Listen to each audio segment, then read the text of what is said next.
The pulling of Jimmy Kimmel off the air and the canceling of Stephen Colbert's late night show, those were not organic.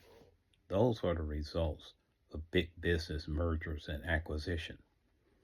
Behind me is my book, Rooftop Diva, a novel of triumph after Katrina. You can check that out on Amazon.com. See, here's what's really going on. The FCC, the Federal Communication Commission, is supposed to regulate our airwaves, television, radio, what have you. Now, it is now intersecting with what's going on as far as free speech and what kind of speech is going to be allowed to be broadcast widely. Not that it's being shut down, but what audience can they reach?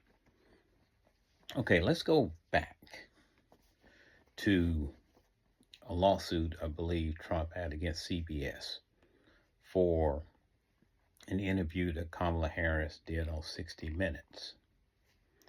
And CBS settled. Let's go forward to when the announcement of Stephen Colbert's late night show being canceled when it ends its run this season. Coincidence? No. As it turns out, and put a pin on what I'm about to say here, as it turns out, there was a merger in the works. A merger of a company called Skydance, which is owned by Larry Ellison. Remember that name? One of the richest men in the world. I think at one point he may have surpassed Elon Musk. Larry Ellison founded and is the head of a company called Oracle. When I first ran into Oracle, I worked for IBM, International Business Machines, back in like the late 80s. Oracle basically was a relational database company, software that ran on big computers like IBM mainframe computers. It has changed massively over the years. There's in all kind of technology. So, Skydance, owned by Ellison, was acquiring Paramount, the parent company of CBS. Okay, so who has to approve that merger?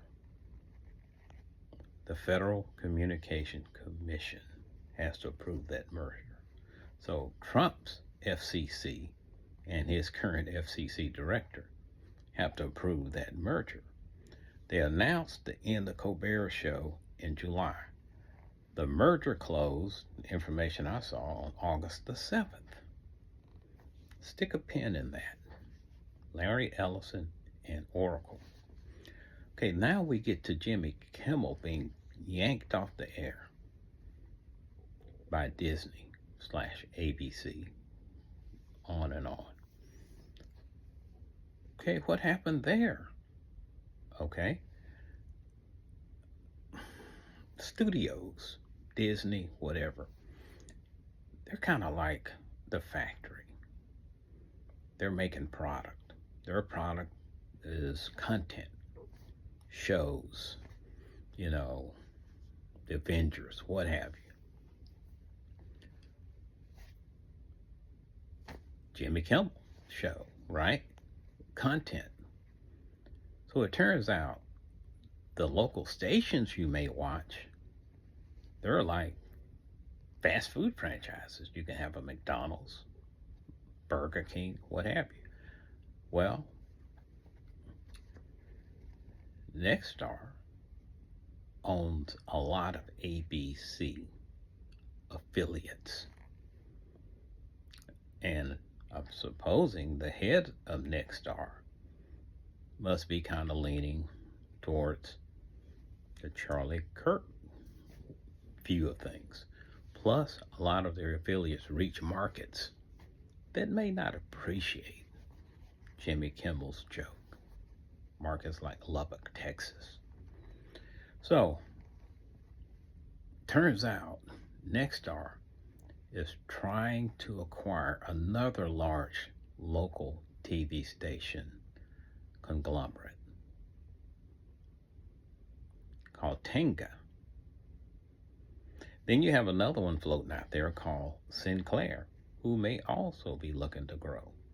So Nexstar and Tenga have a $6.2 billion merger in the works. Jimmy Kimmel made his joke. Kind of a benign joke. I actually saw some of that punchline to his joke with Trump talking about, how people asked him how he felt about Charlie Kirk's death and how was he holding up, and he started talking, and then he alluded to, look at all those trucks. They're building this big, beautiful ballroom, whatever. But Trump saw an opportunity to apply leverage, if you know what I mean. You want your merger done?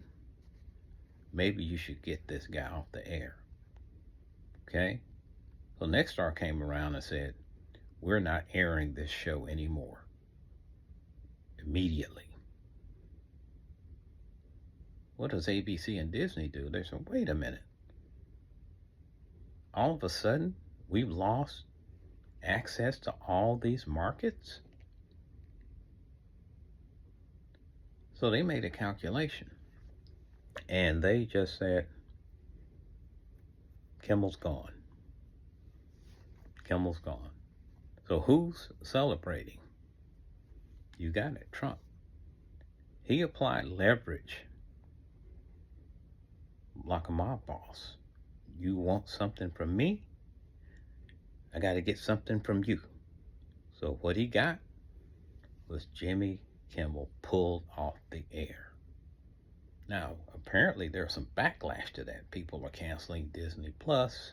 They're canceling trips to Disney World and Disneyland. They're canceling Disney cruises, and on and on and on. So they're paying a price financially, and their stockholders are taking a hit. So let's move forward to this platform that I'm actually recording on right now and posting this video. TikTok. A deal apparently has been struck with China for TikTok. And guess who is part of the U.S. group that will own the U.S. part of TikTok, which I think goes up to 80%? Oracle, i.e. Larry Ellison. The same guy that bought Paramount.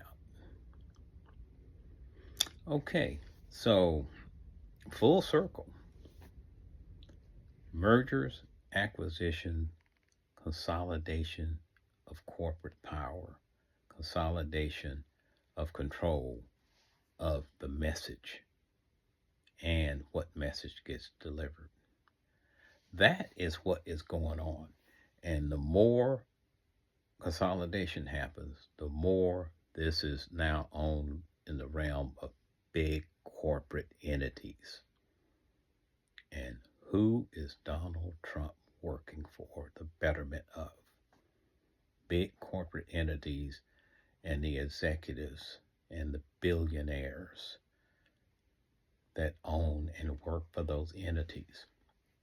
So you're going to see, and we're going to see a more right-leaning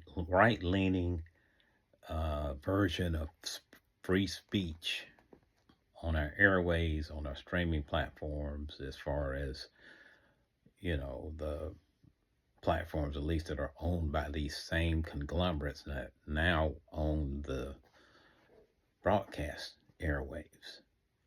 So what seemed to be just an exercise in quelling liberal speech is really